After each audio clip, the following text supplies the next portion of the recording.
বলছি আলু, মানে মাটির তলার আলুর কথা বলছি গ্যাস। আর নিয়ে চলে এসেছি লাল লাল পেকা পেকা লঙ্কা।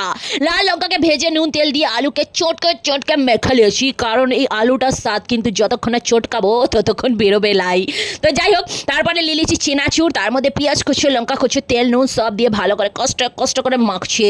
গাইস, এটা অনেক ট্রেডিশনাল খাবার, বহুত দিন পুরনো বাঙালিরা এইসব খাবার খেতা। এখনকার বাঙালিরা চাইনিজ, কন্টিনেন্টাল, জাপানিজ ফুড খেতে শিখে গেছে, সেই জন্য বাঙালিরা এইসব সিদ্ধ আলুর পিন্তা ভাত ভুলে গেছে, কিন্তু এখনও পুনম ভুলে নাই। মাঝে মধ্যে খেতে অনেক মন করে, তাই নিয়ে চলে এসেছি আজকে, ভালো তোমাদের সাথে শেয়ার করে নিই। আর এই পিন্তার উপর তেল ছড়ানো দেখে যাদের মনে হচ্ছে ওরে বাবারে এত তেল, বলছি শোনো, সবার স্টমাক এক কোয়ালিটির হয় লয়, বুঝছো?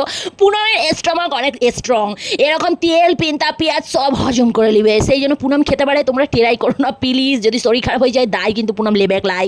দেখো, ফিগার কনসাস হয়েছে খুব ভালো কথা, সুন্দর চেহারা বানিয়েছে সেইটাও খুব ভালো কথা, কিন্তু সেই চেহারা দিয়ে যদি তুমি অন্যকে ছোট করতে আসো, তাহলে বলছি শোনো ভাই, নিজের ফেসটা একটু আয়না দিয়ে দেখে এসো। যতই রোগা কাটিপাটি হয়ে যাও না কেন, এই মোটা চেহারা নিয়ে একবার যদি সেজে গুজে তোমার পাশে বাইরে পড়ি, তাহলে তুমি ফেলাট হয়ে মাটিতে পড়ে যাবে, বুঝছো? সৌন্দর্য বলতে শুধু চেহারা প্যাকাটি বানালে হয় না, যে স্কিনের গেলামার, মুখের কাটিং, তারপরে মানুষের টিকানো মুখ, গলার ভয়েস, তারপরেও রয়েছে মিষ্টি হাসি, তো এইগুলো কিন্তু ঠিক করতে হবে। টাটা।